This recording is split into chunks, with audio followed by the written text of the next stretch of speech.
Aggredisce e picchia il compagno di scuola incitato dagli amici che nel frattempo riprendono con il cellulare la scena per postarla sui social.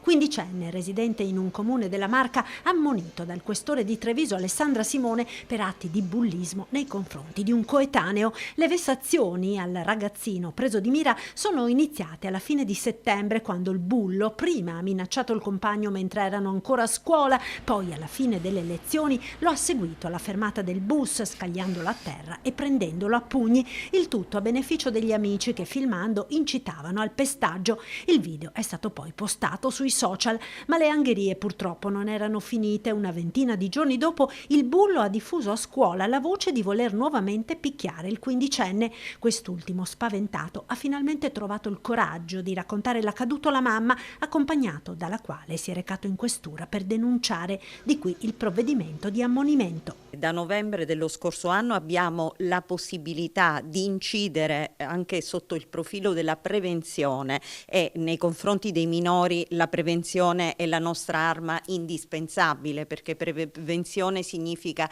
rieducazione anche, e quindi la possibilità di invitare nei nostri uffici il giovane, accompagnato ovviamente dai genitori, e ammonirlo a non tenere queste condotte nei confronti di coetanei.